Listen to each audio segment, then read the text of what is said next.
초라한 행색의 할머니 한 분이 KB국민은행에 들어섰습니다. 낡은 코트에 운동화를 신고 20년은 된 것 같은 가방을 든 72세 박순자 할머니였죠. 김민수 대리는 할머니를 보자마자 한숨을 쉬었습니다. 또 간단한 업무로 시간을 빼앗길 거라고 생각했거든요. 할머니, 요즘은 다 인터넷 뱅킹 쓰시면 되는데 이런 간단한 일로 은행까지 오실 필요 없어요. 김민수의 불친절한 말투에 할머니는 조용히 통장을 꺼내기 시작했습니다. 첫 번째 통장을 확인한 김민수의 얼굴이 순간 굳어졌습니다. 컴퓨터 화면에 나타난 숫자는 100억 원이었거든요. 두 번째 통장은 200억, 세 번째는 150억 원이었습니다. 그런데 할머니는 더 많은 통장들을 꺼내고 있었고 급기야 이런 말을 했습니다. 모든 예금을 인출하고 싶어요. 과연 이 할머니의 정체는 무엇이고 은행에는 어떤 일이 벌어질까요? 영상 시청 전 구독과 좋아요 꼭 부탁드립니다. 감사합니다. 서울 강남구 역삼동에 위치한 KB국민은행 역삼지점은 월요일 오전 9시가 되자 하루 업무를 시작했습니다. 유리문을 통해 들어오는 아침 햇살이 은행 로비를 밝게 비추고 있었죠. 직원들은 각자 자리에서 컴퓨터를 켜고 오늘 하루 일정을 확인하며 바쁜 하루를 준비하고 있었습니다. 김민수 대리는 28살의 신입 2년차 은행원으로 이번 달 실적 때문에 스트레스를 받고 있었습니다. 신규 고객 유치 목표를 아직 절반도 달성하지 못한 상황이었거든요. 책상 위에 놓인 실적표를 보며 한숨을 쉬던 김민수는 오늘도 어떻게 해야 목표를 달성할 수 있을지 고민에 빠져 있었습니다. 옆자리의 최지영 과장은 35살의 워킹맘으로 아침에 5살 아들을 어린이집에 맡기고 와서 아직 정신이 없었습니다. 아이가 아침에 때를 써서 늦을 뻔했거든요. 최지영 과장은 핸드백에서 휴대폰을 꺼내 어린이집에 아이가 잘 도착했는지 확인 메시지를 보내고 있었습니다. 사실 어젯밤에도 아이가 열이 나서 거의 잠을 못 잤는데 중요한 회의 때문에 출근하지 않을 수 없었던 상황이었죠. 남편은 출장 중이라 혼자서 모든 것을 해결해야 했고 시어머니는 건강이 좋지 않아 도움을 요청할 수도 없었습니다. 그때 은행 입구로 한 할머니가 들어왔습니다. 박순자라는 이름의 72세 할머니였죠. 할머니는 20년은 좋게 된 것 같은 베이지색 코트를 입고 있었고 손에는 낡은 가죽 핸드백을 들고 있었습니다. 머리는 곱게 빗어 올렸지만 염색을 하지 않아 하얀 머리가 그대로 드러나 있었죠. 할머니의 차림새는 평범한 동네 할머니와 다를 바 없었습니다. 신발도 편한 운동화를 신고 있었고 화장기도 거의 없는 소박한 모습이었죠. 하지만 자세히 보면 할머니의 눈빛에는 범상치 않은 카리스마가 숨어 있었습니다. 은행에 들어선 할머니는 잠시 둘러보며 어디로 가야 할지 망설이는 듯 했습니다. 새로운 인턴 직원 이수진이 가장 먼저 할머니를 발견했습니다. 30살의 이수진은 이제 막 은행 업무를 배우기 시작한 신입 인턴이었죠. 대학원을 졸업하고 늦게 사회생활을 시작한 그녀는 누구보다 열심히 일하려고 노력하고 있었습니다. 할머니가 어리둥절해하는 모습을 보고 자리에서 일어나 다가갔습니다. 할머니, 무엇을 도와드릴까요? 이수진의 친절한 목소리에 할머니는 안도의 표정을 지었습니다. 통장 정리를 좀 하고 싶은데 복잡해서 잘 모르겠어요.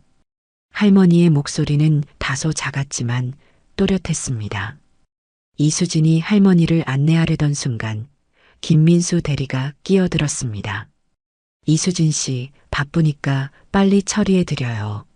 할머니, 이쪽 창구로 오세요.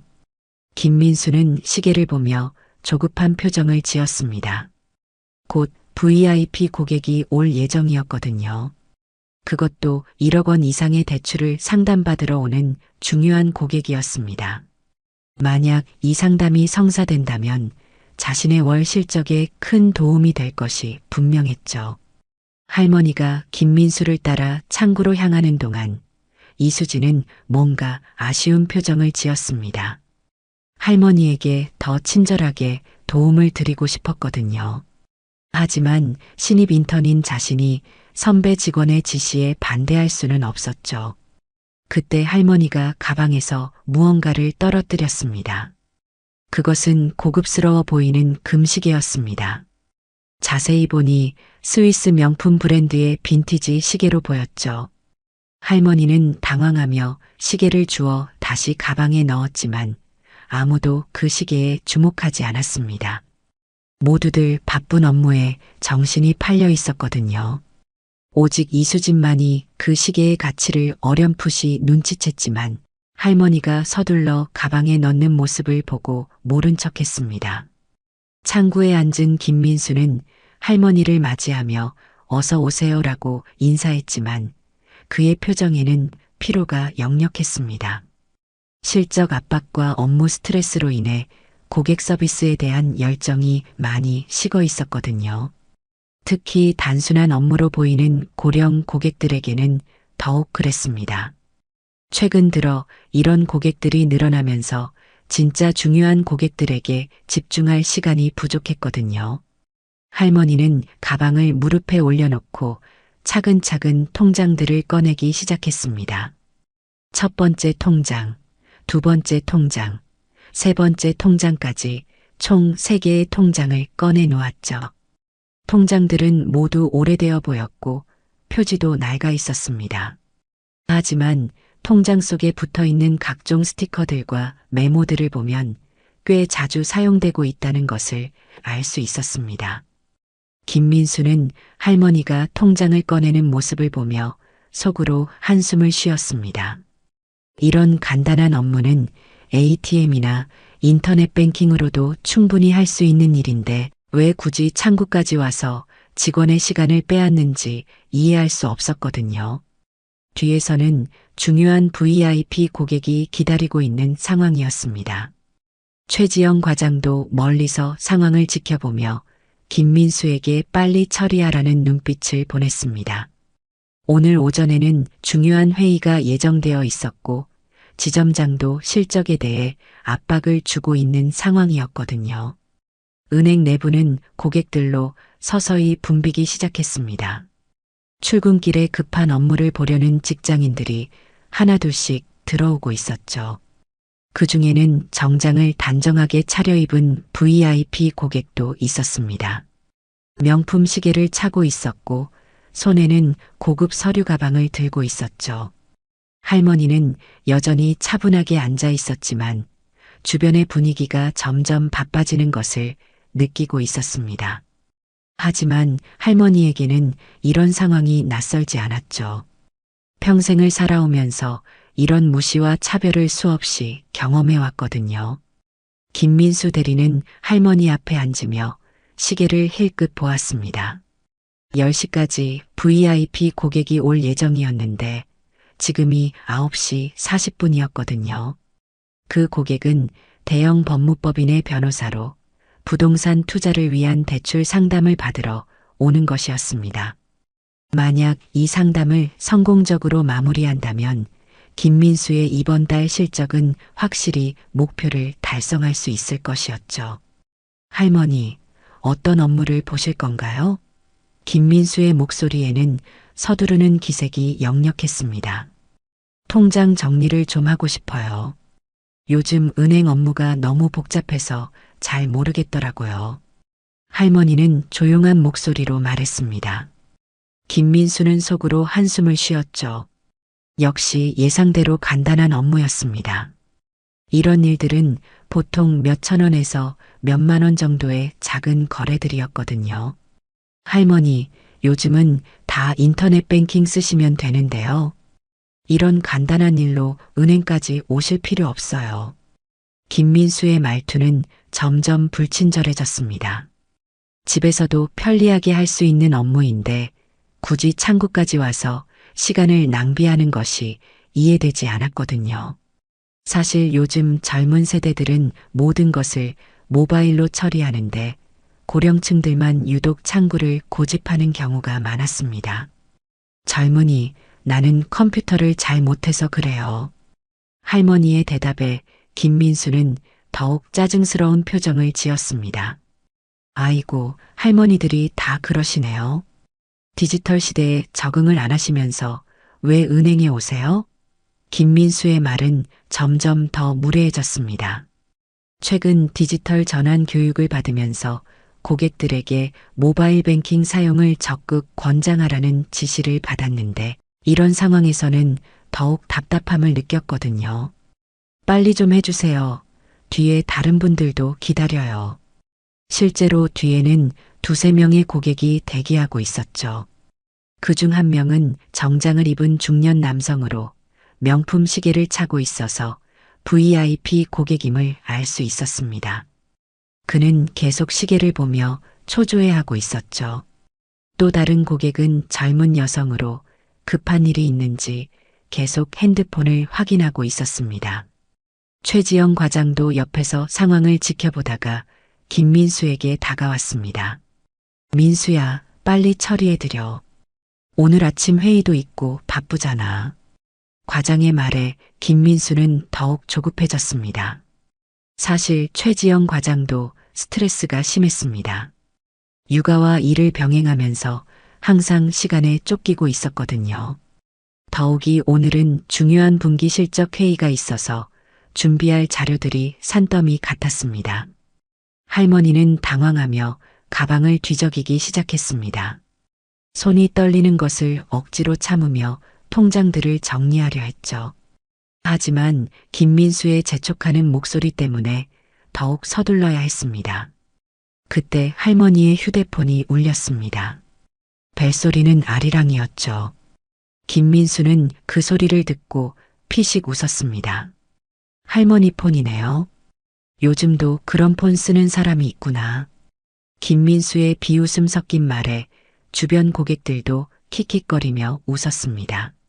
할머니는 미안하다며 전화를 받았습니다. 여보세요? 할머니의 목소리는 여전히 조용했습니다. 하지만 전화 상대방의 목소리는 달랐죠. 회장님, 오늘 오후 이사회 참석 가능하신지 확인차 연락드렸습니다. 전화기 너머로 들리는 목소리였습니다. 김민수는 회장님이라는 단어를 들었지만 할머니가 어떤 작은 동호회나 봉사단체의 회장 정도로 생각했습니다. 요즘 동네 할머니들도 다들 회장님이라고 불리는 경우가 많았거든요. 아, 그래요. 이 시에 맞춰서 갈게요. 준비사항은 어떻게 되나요? 할머니의 대답이었습니다. 김민수는 전화 내용을 자세히 듣지 못했지만 이수진이 멀리서 어렴풋이 들었습니다. 뭔가 일반적인 할머니의 전화와는 다른 느낌이었거든요. 전화 속에서 주식 시황이나 부동산 프로젝트 같은 단어들이 들렸거든요. 하지만 이수진도 할머니의 낮은 목소리 때문에 정확히 파악할 수는 없었습니다. 전화를 끄는 할머니는 다시 김민수를 바라보았습니다. 죄송해요. 급한 전화라서. 이제 계속할까요? 할머니의 말에 김민수는 또 한 번 한숨을 쉬었습니다. 할머니, 정말 빨리 좀 해주세요. 시간이 없어요. 김민수의 목소리는 점점 더 날카로워졌습니다. 뒤에 계신 분들이 VIP 고객이거든요. 이해해 주세요. VIP 고객이라는 말에 할머니는 잠시 멈칫했습니다. 그리고 조용히 물었죠. VIP 고객이면 저와 뭐가 다른가요? 할머니의 질문에 김민수는 당황했습니다. 그냥 예금액이 많으신 분들이요. 김민수는 얼버무렸습니다. 사실 VIP 고객이라는 것은 보통 1억 원 이상의 예금을 보유하거나 대출 규모가 큰 고객들을 의미했거든요. 그런 고객들에게는 특별한 서비스와 우대 혜택을 제공하고 있었습니다. 그렇군요. 할머니는 더 이상 아무 말도 하지 않았습니다. 대신 가방에서 통장들을 천천히 꺼내기 시작했죠. 하지만 이때 김민수는 알아차리지 못했습니다. 할머니가 꺼내는 통장들의 수가 생각보다 많다는 것을요. 일반적으로 고령층 고객들은 한두 개의 통장만 가지고 오는 경우가 많은데 할머니는 계속해서 통장을 꺼내고 있었습니다. 첫 번째 통장을 김민수에게 건네며 말했습니다. 이 통장부터 정리해 주세요. 김민수는 할머니의 통장을 받으며 대충 처리하려고 했습니다. 어차피 몇십만 원이나 몇백만 원 정도일 거라고 생각했거든요. 그런데 컴퓨터 화면에 나타난 숫자를 보는 순간 김민수의 표정이 굳어졌습니다. 잠깐, 이건 뭔가 잘못된 것 같은데요? 김민수는 다시 한번 화면을 확인했습니다. 하지만 숫자는 그대로였죠. 100억 원이라는 숫자가 선명하게 표시되어 있었습니다. 김민수는 눈을 비비고 또 다시 확인했지만 결과는 같았습니다. 이런 일이 실제로 일어날 수 있는 건지 믿을 수 없었거든요. 김민수는 눈을 비비고 다시 컴퓨터 화면을 확인했습니다. 분명히 100억 원이라는 숫자가 표시되어 있었죠. 시스템 오류일 거라고 생각하며 새로 고침을 몇 번 해봤지만 결과는 같았습니다. 심지어 거래 내역을 자세히 살펴보니 최근에도 수십억 원 단위의 입출금이 활발하게 이뤄지고 있었습니다. 이거 잘못 나온 것 같은데요? 김민수의 목소리가 떨렸습니다. 할머니는 차분하게 물었죠. 뭐가 잘못됐나요? 김민수는 당황하며 대답했습니다. 아니, 이게 100억이라고 나와서요. 그게 잘못된 건가요? 할머니의 반문에 김민수는 말문이 막혔습니다. 할머니의 목소리에는 전혀 놀라는 기색이 없었거든요. 마치 당연한 일인 양 태연하게 반응하고 있었습니다. 그리고는 서둘러 두 번째 통장을 확인해 봤죠. 이번에는 200억 원이 표시되었습니다. 김민수의 손이 떨리기 시작했습니다. 세 번째 통장을 확인하자 150억 원이었습니다. 김민수는 이제 완전히 패닉 상태가 되었죠. 이런 일이 실제로 일어날 수 있는 건지 믿을 수 없었습니다.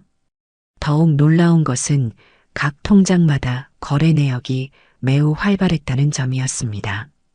단순히 잠들어 있는 예금이 아니라 실제로 사업 자금으로 사용되고 있는 것 같았거든요. 과장님, 잠깐 와보세요. 김민수가 최지영 과장을 불렀습니다. 최지영 과장은 짜증스러운 표정으로 다가왔죠. 뭔데? 빨리 처리하라고 했잖아. 이거 좀 봐주세요. 뭔가 이상해요. 김민수가 컴퓨터 화면을 가리켰습니다. 최지영 과장이 화면을 보는 순간 표정이 굳어졌습니다. 잠깐, 이게 진짜야? 최지영 과장은 급히 고객 정보를 더 자세히 조회해 봤습니다. 박순자라는 이름으로 검색하자 놀라운 정보들이 나타났죠. 국내 굴지의 건설회사 대표이자 부동산 재벌이었습니다. 회사명은 순자건설이었고 최근 3년간 매출이 1조 원을 넘나드는 대기업이었죠. 더욱 놀라운 것은 개인 자산 규모였습니다. 부동산만 해도 서울 강남의 대형 빌딩 여러 채를 소유하고 있었고 주식 투자나 기타 금융 자산까지 합치면 상상할 수 없는 규모였습니다. 과장은 김민수에게 조용히 귀띔했습니다. 야, 이분 진짜 대단한 분이야. 너 지금 큰일 났어. 김민수의 얼굴이 새파래졌습니다. 자신이 방금 전까지 무시하고 함부로 대했던 할머니가 이런 엄청난 인물이었다니 믿을 수 없었거든요.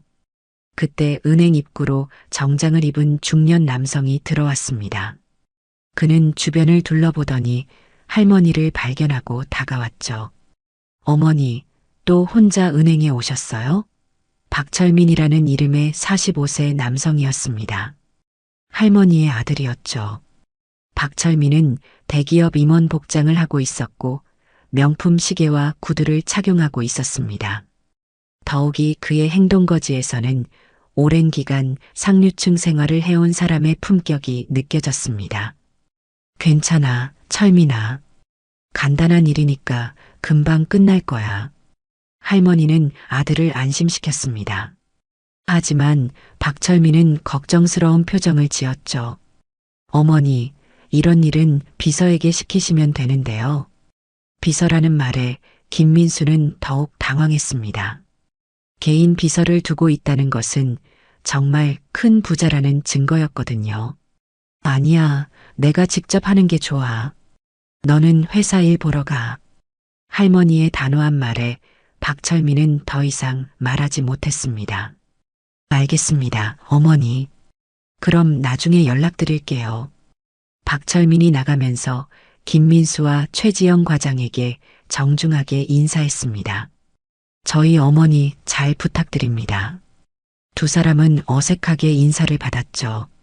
박철민의 명함을 보니 그 역시 대기업의 전무이사였습니다. 가문 전체가 사업으로 성공한 집안이었던 것이죠. 김민수는 이제 완전히 상황을 파악했습니다. 자신이 무시하고 함부로 대했던 할머니가 실제로는 엄청난 부자였던 것이죠. 식은땀이 등을 타고 흘러내렸습니다. 할머니는 여전히 차분한 표정이었습니다. 이제 계속할까요? 할머니의 말에 김민수는 떨리는 목소리로 대답했습니다. 네, 계속하겠습니다.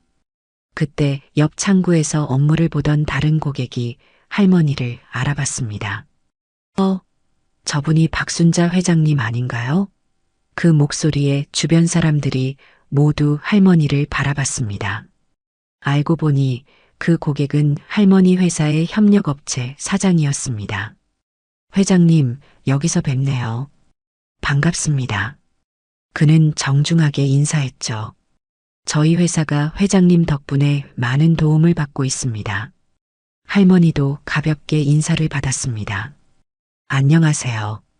이제 은행 내부의 분위기가 완전히 바뀌었죠. 직원들은 모두 할머니를 주목하기 시작했습니다. 김민수는 자신이 얼마나 큰 실수를 했는지 깨달았습니다. VIP 고객은 따로 있는 게 아니라 바로 눈앞에 앉아 있었던 것이죠. 그것도 자신이 상상할 수 없을 정도의 VIP였습니다. 최지영 과장도 마찬가지였습니다. 빨리 처리하라고 재촉했던 자신의 행동이 얼마나 무례했는지 후회가 밀려왔죠. 하지만 이미 돌이킬 수 없는 상황이었습니다. 할머니는 네 번째 통장을 꺼내며 말했습니다. 이것도 정리해 주세요. 김민수는 떨리는 손으로 통장을 받았습니다. 이번에는 50억 원이었죠. 그리고 할머니는 가방에서 더 많은 통장들을 꺼내기 시작했습니다. 5번째, 6번째, 7번째까지 총 7개의 통장이 책상 위에 놓였습니다. 각각의 통장에는 최소 30억 원에서 최대 200억 원까지 들어 있었고 모든 통장의 거래 내역을 보면 매일같이 큰 금액이 움직이고 있었습니다.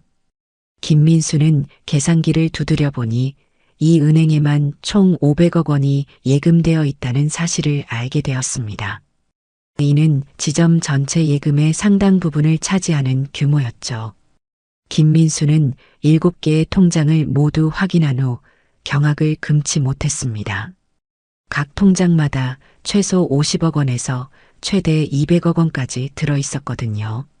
총합을 계산해 보니 이 은행에만 500억 원이 예금되어 있었습니다. 더욱 놀라운 것은 이것이 할머니가 보유한 전체 자산의 일부에 불과하다는 점이었습니다. 할머니는 가방에서 다른 은행들의 통장도 꺼내 보였거든요.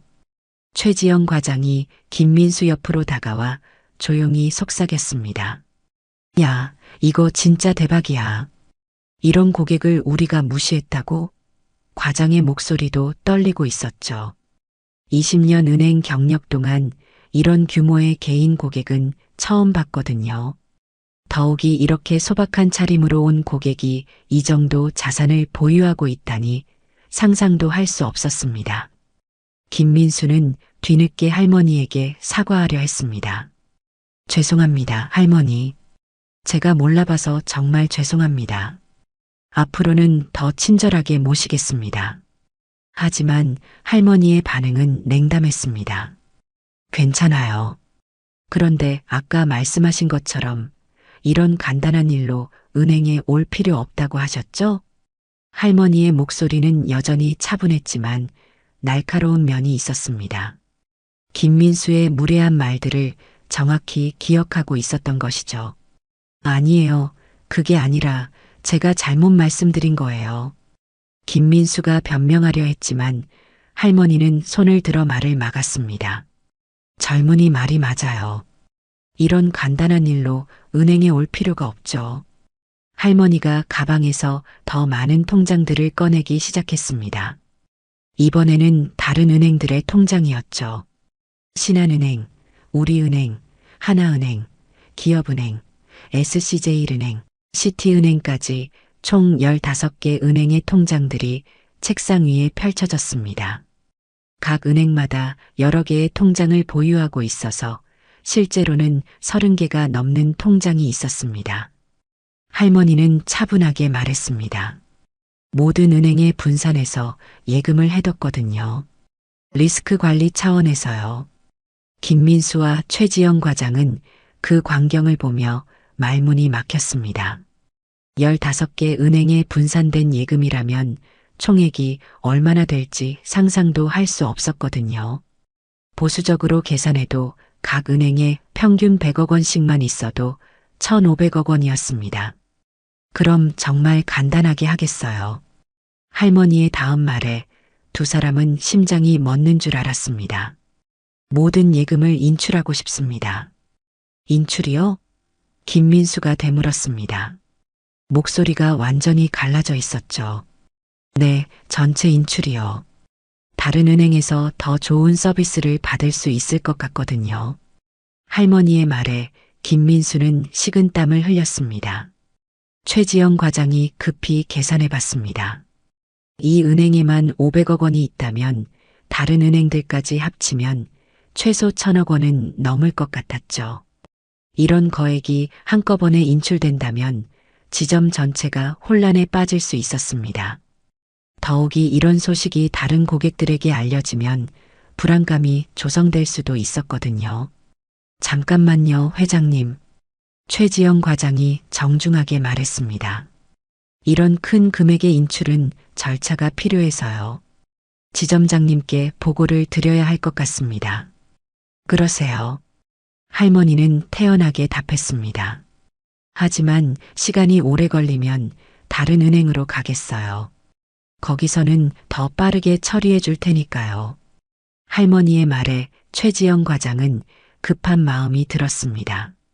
만약 할머니가 정말 다른 은행으로 가버린다면 지점 전체에 큰 타격이 될 것이 분명했거든요. 최지영 과장은 급히 황인호 지점장에게 전화를 걸었습니다. 지점장님, 지금 당장 1층으로 내려와 주세요. 긴급 상황입니다. 황인호 지점장은 48세의 베테랑으로 승진을 앞두고 있는 상황이었습니다. 중요한 회의 중이었지만 과장의 다급한 목소리에 급히 회의실을 나왔죠. 무슨 일이야? 지점장이 물었습니다. 500억 원 인출건이요.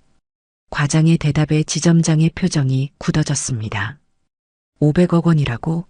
그런 규모의 인출은 자신의 20년 은행 경력에서도 처음 듣는 일이었거든요.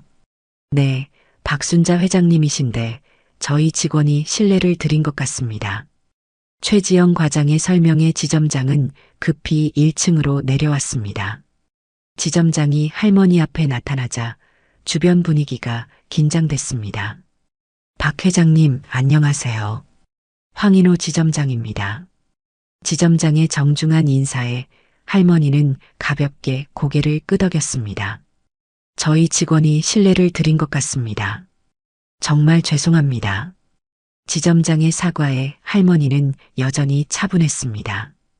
지점장님도 바쁘실 텐데 이런 간단한 일로 모실 필요 없어요. 할머니의 말에 지점장은 당황했습니다. 간단한 일이라니 500억 원 인출이 어떻게 간단한 일일 수 있겠습니까? 하지만 할머니의 의지는 확고해 보였습니다. 지점장은 할머니의 진정한 정체를 파악하기 위해 급히 고객 정보를 확인해 봤습니다. 화면에 나타난 정보를 본 지점장은 더욱 놀랐습니다. 순작건설 회장이자 개인 자산 2조 원 이상의 초거물이었거든요.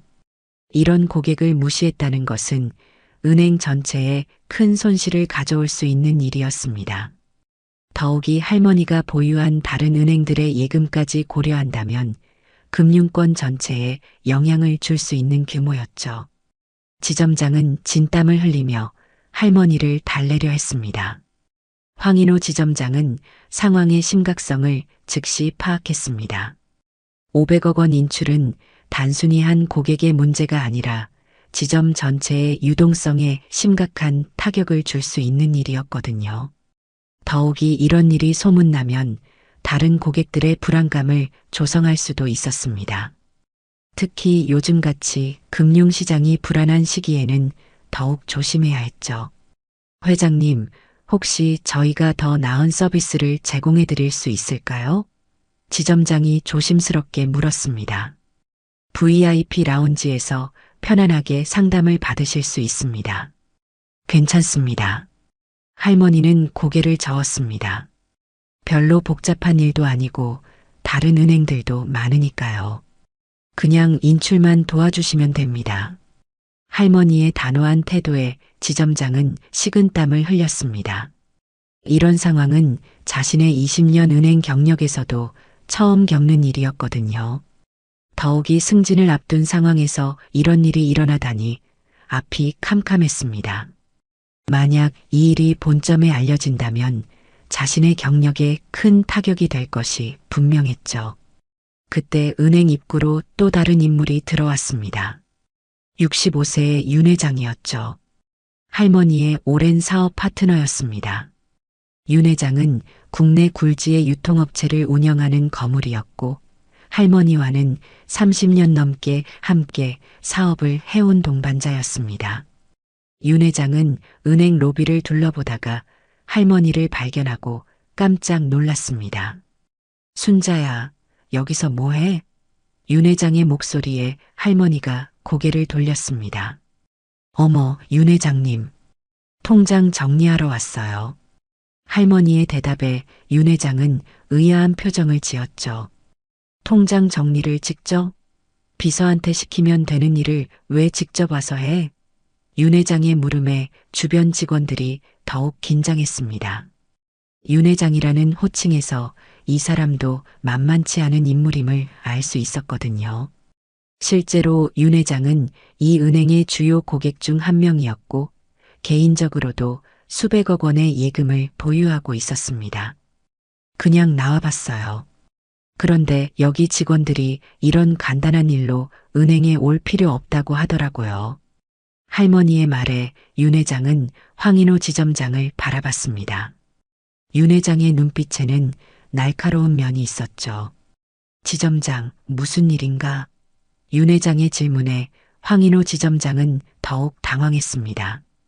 윤 회장도 이 은행의 주요 고객 중 한 명이었거든요. 그것도 상당한 영향력을 가진 인물이었습니다. 별일 아닙니다, 회장님. 작은 오해가 있었을 뿐입니다. 지점장이 어색하게 웃으며 대답했습니다. 하지만 윤 회장의 표정은 점점 심각해졌습니다. 윤 회장은 할머니와 오랜 기간 사업을 함께 해온 만큼 할머니의 성격을 누구보다 잘 알고 있었거든요.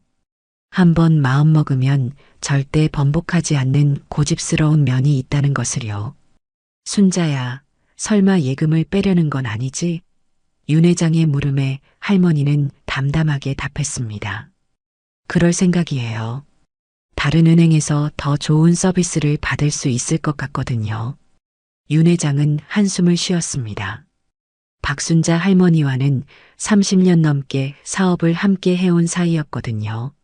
할머니의 성격을 누구보다 잘 알고 있었습니다. 한번 마음먹으면 절대 번복하지 않는 성격이었죠. 더욱이 이번 일은 단순한 서비스 불만이 아니라 인격적인 모독을 당했다고 느끼는 것 같았습니다. 지점장, 이거 심각한 문제야. 윤 회장이 황인호 지점장에게 조용히 말했습니다. 순자 회장님이 예금을 빼면 다른 고객들에게도 영향을 줄 수 있어. 실제로 할머니는 금융권에서 상당한 영향력을 가진 인물이었거든요. 할머니의 움직임을 다른 부유층 고객들이 주시하고 있었고, 만약 할머니가 대규모 인출을 단행한다면 따라하는 고객들이 생길 수도 있었습니다. 황인호 지점장은 이제 사태의 심각성을 완전히 깨달았습니다. 박순자 할머니뿐만 아니라 윤 회장까지 연루된 문제였거든요. 이런 일이 소문나면 은행의 신용도에도 타격을 줄 수 있었습니다. 더욱이 요즘같이 금융시장이 불안한 상황에서는 작은 루머라도 큰 파장을 일으킬 수 있었죠. 급히 본점에 보고를 해야겠습니다. 지점장이 과장에게 속삭였습니다. 이런 규모의 인출은 지점 차원에서 처리할 수 있는 일이 아니었거든요. 최지영 과장은 즉시 본점 리스크관리팀에 전화를 걸었습니다. 긴급 상황입니다. 500억 원 인출건으로 임원진 지원이 필요합니다. 전화를 받은 본점 직원도 놀란 목소리로 답했습니다. 500억 원이요? 지금 당장 임원들이 내려가겠습니다. 상황을 정확히 파악하고 있어 주세요. 본점의 대응은 신속했습니다. 이런 규모의 인출은 은행 전체의 문제가 될 수 있었거든요. 30분 안에 리스크관리본부장과 영업본부장이 직접 내려올 예정이었습니다. 한편 김민수는 자신의 책상에서 이 모든 상황을 지켜보며 후회에 빠져 있었습니다. 아침에 할머니에게 했던 무례한 말들이 계속 머릿속을 맴돌았죠. 만약 처음부터 친절하게 대했다면 이런 일은 일어나지 않았을 텐데요. 이수진도 마찬가지였습니다. 처음부터 할머니에게 뭔가 특별한 느낌이 있었는데 선배들의 지시 때문에 제대로 도움을 드리지 못했던 것이 아쉬웠습니다. 할머니의 고급 시계나 품격 있는 말투에서 범상치 않은 면을 느꼈지만 신입이라는 이유로 나서지 못했던 것이 후회되었거든요.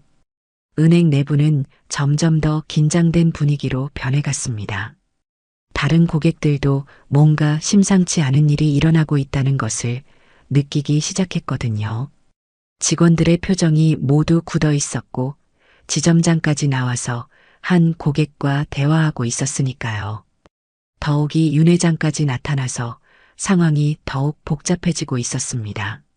할머니는 여전히 차분한 표정으로 앉아 있었습니다. 이런 상황이 낯설지 않았거든요. 평생을 살아오면서 비슷한 일들을 수없이 겪어왔으니까요. 하지만 이번에는 조금 다를 생각이었습니다. 단순히 참고 넘어가는 것이 아니라 이 기회에 확실한 메시지를 전달하고 싶었거든요. 박순자 할머니의 기억은 40년 전으로 거슬러 올라갔습니다. 당시 32세였던 박순자는 남편 박정우와 함께 작은 건설업체를 운영하고 있었죠. 두 사람은 어려운 환경에서 자수성가를 꿈꾸며 열심히 일하고 있었습니다. 시골에서 올라온 부부였던 그들은 서울에서의 삶이 쉽지 않았지만 언젠가는 큰 성공을 이루겠다는 꿈을 포기하지 않았습니다. 작은 주택 수리 공사부터 시작해서 점점 규모를 키워가고 있었죠. 사업 확장을 위해 은행 대출이 필요했던 어느 날 박순자는 남편과 함께 바로 이 KB국민은행 역삼지점을 찾았습니다. 당시에는 지금보다 훨씬 작은 규모의 지점이었죠. 소박한 옷차림의 젊은 부부였던 그들을 본 당시 대리는 코웃음을 쳤습니다. 그들의 옷차림과 말투에서 시골 출신임을 금세 알아차렸거든요. 아줌마, 당신 같은 사람이 무슨 돈을 빌려요? 담보도 변변이 없으면서. 당시 은행원의 말은 날카로웠습니다. 40년 전의 금융권은 지금보다 더욱 계층의식이 강했고 외모나 출신을 보고 고객을 차별하는 일이 일상적이었습니다. 박순자는 남편과 함께 무릎을 꿇고 부탁했죠. 제발 기회만 주세요. 꼭 성공시켜 보이겠습니다. 두 사람은 진심으로 간절했습니다. 몇 달 동안 준비한 사업 계획서도 가져왔고 작지만 현실적인 담보도 준비했었거든요. 하지만 결과는 차가운 거절이었습니다. 안 돼요. 이런 작은 업체에 돈을 빌려줄 수는 없어요. 그냥 가세요. 은행원은 서류도 제대로 보지 않고 거절했습니다. 심지어 사업 계획서를 던지듯 돌려주며 시간 낭비하지 말라고 했죠. 그날의 굴욕감은 박순자의 가슴에 깊이 새겨졌습니다. 그날 은행을 나서며 박순자와 남편은 서로를 바라보며 다짐했습니다. 언젠가는 이 은행에서 가장 큰 고객이 되겠다고요. 그 다짐이 지금까지 그녀를 이끌어온 원동력이었습니다. 그 후 부부는 더욱 열심히 일했습니다. 새벽 5시에 일어나서 밤 11시까지 일하는 것이 일상이었죠. 작은 주택 공사부터 시작해서 점점 큰 프로젝트를 맡게 되었습니다. 박순자는 남편이 공사 현장을 관리하는 동안 영업과 자금 관리를 담당했습니다. 그녀는 타고난 사업 감각이 있었고 특히 부동산 시장을 읽는 눈이 남달랐습니다. 5년이 지나자 그들의 회사는 중소건설업체로 성장했습니다. 10년 후에는 중견 건설업체로, 15년 후에는 대형 건설사와 경쟁할 수 있는 규모가 되었죠. 하지만 20년 전 남편이 갑작스럽게 세상을 떠나면서 박순자가 혼자서 회사를 이끌어야 했습니다. 당시 남편의 갑작스러운 죽음은 심장마비였는데 과로가 원인이었습니다. 사업 성공을 위해 너무 무리했던 것이죠. 주변에서는 여자가 건설업체를 운영하기 어렵다며 회사를 매각하라고 조언했습니다. 실제로 당시만 해도 건설업계는 완전히 남성 중심의 세계였거든요. 하지만 박순자는 포기하지 않았죠. 남편과 함께 키운 회사를 지키고 싶었고 무엇보다 아직 이루지 못한 꿈이 있었거든요. 더욱 놀라운 것은 박순자가 회사를 인수한 후 오히려 더 큰 성장을 이뤘다는 점이었습니다. 그녀는 부동산 개발 사업에 진출하며 회사 규모를 10배 이상 키웠죠. 강남 개발붐을 정확히 예측하고 선제적으로 투자했던 것이 큰 성공의 열쇠였습니다. 지금은 국내 10대 건설회사 중 하나가 되었고 개인 자산도 2조 원을 넘나드는 수준에 이르렀습니다. 하지만 성공 후에도 박순자는 검소한 생활을 유지했습니다. 직원들과 고객들을 평등하게 대했고 항상 겸손한 자세를 잃지 않았죠. 그래서 평소에도 화려한 옷이나 액세서리를 착용하지 않았습니다. 돈이 사람을 바꾸는 게 아니라 돈이 사람의 본 모습을 드러내는 거예요. 이것이 박순자의 인생 철학이었습니다. 그래서 그녀는 항상 평범한 할머니의 모습으로 은행을 방문해 직원들의 진짜 모습을 관찰해 왔던 것이죠. 이것은 일종의 사회 실험이자 자신만의 인재 검증 방법이었습니다. 오늘도 마찬가지였습니다. 김민수와 최지영 과장의 태도를 보며 40년 전 자신이 당했던 차별이 아직도 계속되고 있다는 것을 확인했습니다. 외모와 차림새만으로 사람을 판단하는 관습은 전혀 바뀌지 않았더군요. 오히려 디지털 시대가 되면서 고령층에 대한 차별은 더욱 심해진 것 같았습니다. 현재로 돌아온 박순자는 이수진을 바라보며 미소를 지었습니다. 당신만은 처음부터 친절했어요. 고마워요. 이수진의 얼굴이 빨개졌습니다. 할머니의 따뜻한 말에 감동받았거든요. 할머니는 가방에서 오래된 사진 한 장을 꺼냈습니다. 40년 전 남편과 함께 찍은 사진이었죠. 배경은 바로 이 은행 앞이었습니다. 여기서 거절당했지만 언젠가는 이 은행의 가장 소중한 고객이 되겠다고 다짐했던 그 장소였죠. 윤 회장이 그 사진을 보고 눈시울을 붉혔습니다. 순자야, 그때 일을 아직도 기억하고 있구나. 윤 회장도 그 당시를 함께 겪었던 동반자였거든요. 그때 윤 회장도 비슷한 차별을 당했던 경험이 있었습니다. 네, 잊을 수 없어요. 하지만 복수하려는 건 아니에요. 그냥 변화가 필요하다고 생각해요. 박순자의 말에 주변 사람들이 모두 귀를 기울였습니다. 할머니의 눈빛에는 깊은 철학이 담겨 있었죠.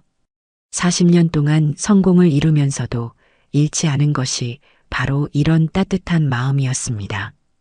윤 회장은 할머니의 이런 모습을 보며 다시 한번 존경심을 느꼈습니다. 돈과 권력을 얻고도 초심을 잃지 않는 사람이 얼마나 드문지 알고 있었거든요. 본점에서 급파된 임원들이 은행에 도착했습니다. 리스크관리본부장 김영수와 영업본부장 이철호가 함께 왔죠. 두 사람 모두 20년 이상의 경력을 가진 베테랑들이었고 이런 위기 상황을 수습하는데 경험이 풍부했습니다.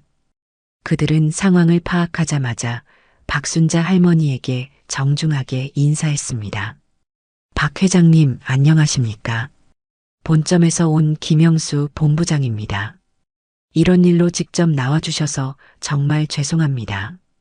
임원의 정중한 인사에도 할머니는 여전히 냉정했습니다. 별일 아니에요. 그냥 간단한 업무 처리하러 왔을 뿐인데 복잡하게 만드시네요. 할머니의 말에 임원들은 식은땀을 흘렸습니다. 이런 거물급 고객을 잃는다면 은행 전체에 미치는 파장이 엄청날 것이 분명했거든요. 더욱이 할머니는 다른 재벌들과도 폭넓은 인맥을 가지고 있어서 이 일이 알려지면 연쇄인출 사태가 일어날 수도 있었습니다. 윤 회장이 나서서 상황을 정리하려 했습니다. 본부장, 이건 단순한 인출 문제가 아니야. 근본적인 서비스 문제거든. 윤 회장의 말에 임원들이 더욱 긴장했습니다. 윤 회장 역시 금융권에서 상당한 영향력을 가진 인물이었거든요. 그의 한마디가 업계 전체에 파장을 일으킬 수 있었습니다. 황인호 지점장은 필사적으로 할머니를 만류했습니다. 회장님, 저희가 어떤 조건이든 맞춰드리겠습니다. 제발 다시 한번 기회를 주십시오.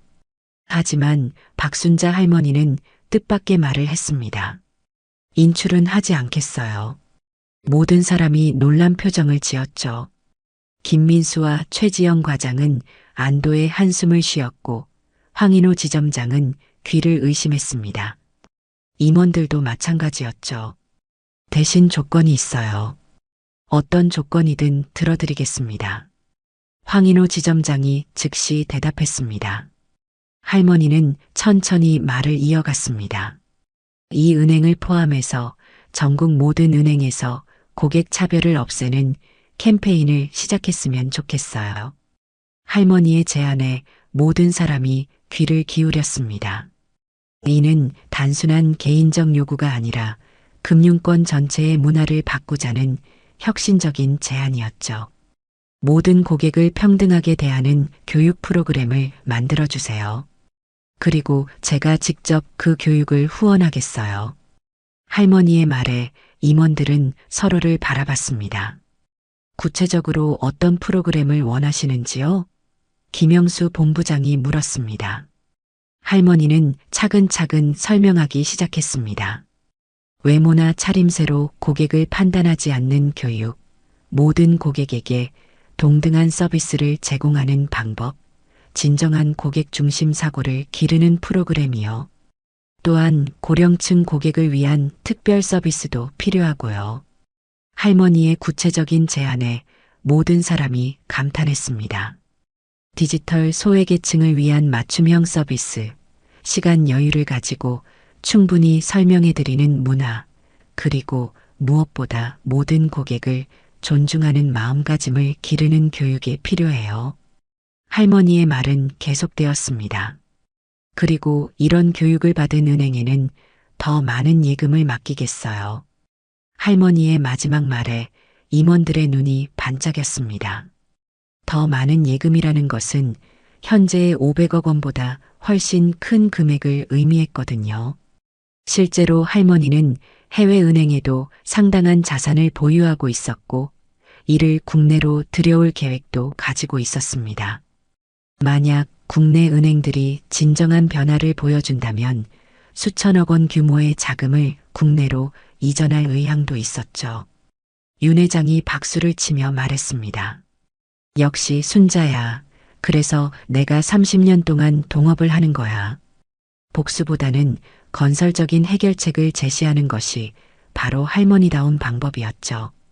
저도 이 프로그램에 동참하겠습니다. 윤 회장의 선언에 임원들은 더욱 놀랐습니다. 윤 회장도 상당한 자산가였거든요. 두 거물이 함께 나선다면 이는 금융권 전체에 혁신을 가져올 수 있는 일이었습니다. 김영수 본부장이 즉석에서 결정했습니다. 회장님의 제안을 전격 수용하겠습니다. 내일부터 당행의 모든 지점에서 고객 평등 서비스 교육을 시작하겠습니다. 그리고 회장님을 저희 은행의 고객 서비스 자문위원으로 모시고 싶습니다. 본부장의 제안에 할머니는 잠시 생각해 봤습니다. 좋은 제안이네요. 하지만 조건이 있어요. 이수진 씨를 제 전담 직원으로 배정해 주세요. 할머니가 이수진을 가리켰습니다. 이수진은 깜짝 놀랐습니다. 자신은 아직 인턴이었거든요. 하지만 할머니는 확신에 차 있었습니다. 이 젊은이만이 처음부터 진심으로 친절했어요. 물론입니다. 이수진 씨를 즉시 정직원으로 채용하고 VIP 고객 전담팀으로 배정하겠습니다. 본부장의 말에 이수진의 눈에 눈물이 맺혔습니다. 꿈에도 생각지 못했던 기회였거든요. 김민수는 이 모든 상황을 지켜보며 깊이 반성했습니다. 할머니에게 다가가 진심으로 사과했죠. 정말 죄송합니다, 회장님. 제가 너무 무례했습니다. 실수는 누구나 해요. 중요한 건 배우는 거죠. 할머니의 따뜻한 말에 김민수는 고개를 숙였습니다. 앞으로는 모든 고객을 동등하게 대하겠다고 다짐했습니다. 최지영 과장도 마찬가지였습니다. 회장님, 저도 정말 죄송합니다. 앞으로는 이런 일이 없도록 하겠습니다. 괜찮아요. 우리 모두 더 나은 사회를 만들어가는 거니까요. 할머니는 윤 회장과 함께 특별한 계획을 발표했습니다. 이 교육 프로그램을 전국적으로 확산시키기 위해 금융서비스 개선재단을 설립하겠다는 것이었죠.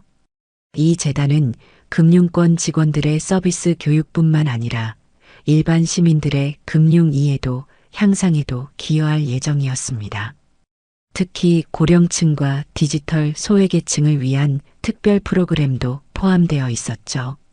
6개월이 지난 후 KB국민은행은 전국 고객 만족도 1위를 달성했습니다. 박순자 할머니의 제안으로 시작된 고객 평등 서비스 캠페인이 놀라운 성과를 거둔 것이죠. 더욱 놀라운 것은 이 캠페인이 다른 은행들로도 확산되어 금융권 전체의 문화를 바꾸고 있다는 점이었습니다. 고객 차별 신고센터가 설치되었고 정기적인 서비스 교육이 의무화되었죠. 김민수는 완전히 달라진 모습이었습니다. 모든 고객에게 진심으로 친절하게 대했고 외모나 차림새로 판단하지 않게 되었죠. 그의 변화는 다른 직원들에게도 좋은 영향을 주었습니다. 특히 고령층 고객들에게는 더욱 세심한 서비스를 제공하게 되었고 디지털 뱅킹 교육도 적극적으로 도와드렸습니다. 어느 날 김민수는 우수 직원상을 받게 되었습니다. 시상식에서 그는 박순자 할머니에게 감사 인사를 전했죠. 회장님 덕분에 진정한 서비스가 무엇인지 깨달았습니다. 김민수의 소감에 할머니는 미소를 지었습니다. 최지영 과장은 차장으로 승진했습니다. 워킹맘을 위한 복지 제도도 크게 개선되었죠. 회사에서는 육아와 일을 병행하는 직원들을 적극 지원하기 시작했습니다. 유연근무제가 도입되었고 직장 내 어린이집도 설치되었습니다. 최지영 차장은 이제 일과 육아의 균형을 잘 맞춰가며 행복한 직장 생활을 하고 있었죠. 이수진은 정직원이 된 후 VIP 고객 전담팀에서 뛰어난 성과를 보였습니다. 할머니의 지도를 받으며 최고의 서비스 전문가로 성장했죠. 다른 지점 직원들도 이수진을 벤치마킹하기 시작했습니다. 그녀는 특히 고령층 고객들과의 소통에 뛰어난 능력을 보였고 이것이 은행 전체의 서비스 모델이 되었습니다. 황인호 지점장은 본점으로 승진하여 전국 고객 서비스 개선 프로젝트를 총괄하게 되었습니다. 그는 박순자 할머니의 철학을 전국 모든 지점에 전파하는 역할을 맡았죠. 고객 평등 서비스 매뉴얼을 제작하고 정기적인 교육 프로그램을 운영했습니다. 가장 큰 변화는 은행 전체의 문화였습니다. 모든 고객은 VIP라는 슬로건 하에 직원들의 마인드가 완전히 바뀌었거든요. 고객 차별 금지 정책도 더욱 엄격하게 시행되었습니다. 고객 응대 매뉴얼이 새로 제작되었고 차별 행위에 대한 엄중한 징계 규정도 마련되었죠. 박순자 할머니는 여전히 소박한 차림으로 은행을 방문했습니다. 하지만 이제는 모든 직원이 진심으로 반갑게 맞았죠. 억지로 하는 인사가 아니라 정말 기쁜 마음으로 인사했습니다. 할머니를 통해 진정한 서비스 정신을 배웠거든요. 어느 날 할머니는 윤 회장과 함께 특별한 발표를 했습니다. 새로운 장학재단을 설립한다는 소식이었죠.